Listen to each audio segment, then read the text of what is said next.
Hey now, it's your girl Shanita Nicole. Today we are going to be talking about 5 time blocking tips that I personally use. First tip is going to be to do a time audit.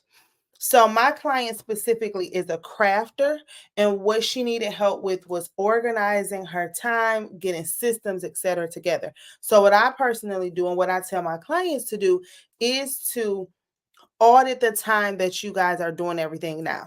And what that means is I legitimately mean audit your time. So by the time you get up, you get dressed, you get your shower, your morning care, whatever you do in the morning, that you should time how long that takes you on a typical morning to get ready, right? Once you time that, then you'll know how much time to give yourself. For me personally, I run late a lot and I'm working on that. So, what I have to do is be realistic with how long it takes me to get ready from start to finish. So then I know if I have somewhere to be to allot that certain amount of time for me to properly get ready so that I can be there on time.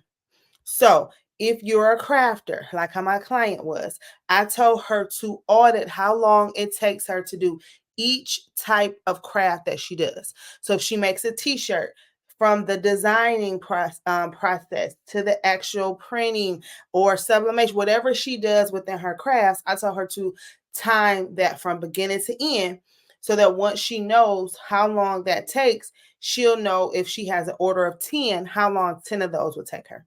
Okay. So let's say you don't have that. Let's say you work a regular 9 to 5.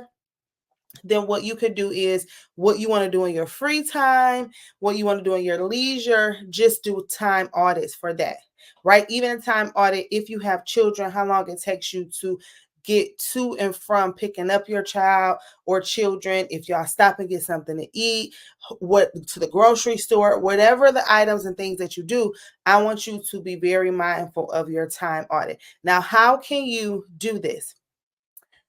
You can get an old school timer. This is a timer. I think I got this from Hobby Lobby, and this is 15 minutes. So I know anytime I'm doing anything and this is complete, that it took 15 minutes to do. And it's so cute, but y'all probably can't see it. It's pink. Okay. So, or you can get this timer, which has been a hit.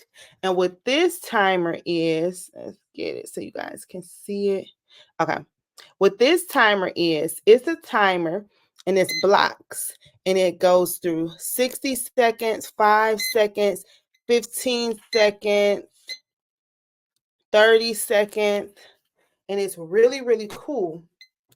And then whatever time is at the top of the block will show at the front of the block. Okay, so if I want to time myself for 5 minutes, I'll put that at the top. If I want to time myself for 60 minutes, I put that at the top. The link for this is down in the description if you're interested. And to get it to stop beeping, you either turn it on the top or the bottom. And it does take batteries. So it takes batteries and it's really, really cool. So I even use that for my daughter. I have her read 30 minutes a day. So she has her own timer and she does that with her reading. I time myself doing everything. And that's how I keep track of my time.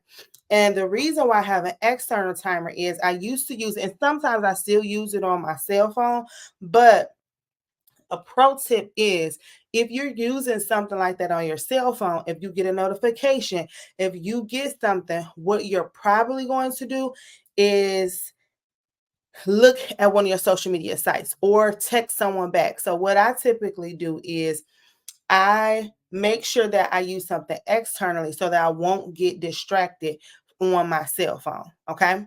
And this is going to tie into the third tip to minimize distractions. So, like I said, I try not to use the timer on my phone. Sometimes I have to, which is fine, but I try not to use it because it will be a distraction. So I typically put my phone either on silent, on DND. I turn the notifications off for like Instagram and different things like that so that I won't get distracted when I'm trying to hone in on my time. For me, it's proven that when I have things on D&D and when I time myself, I get things done faster, more efficient. And I'm like, oh, wow, I didn't even know that was going to take me that quick because I didn't have breaks for social, because I didn't stop and scroll for 20 to 30 an hour on social media. So also make sure that you can actually put in your time blocks time for social media. So you can put out do this task for 30 seconds, 30 minutes straight. I'll do this for 30 minutes straight. I'll take a 10-minute social media break, a 5-minute bathroom break, and then I'll come back, right? So you literally can break down your time to do the things that you will want to do. Just give yourself a time to do that so you could get your fix, right? And then you could get back to business.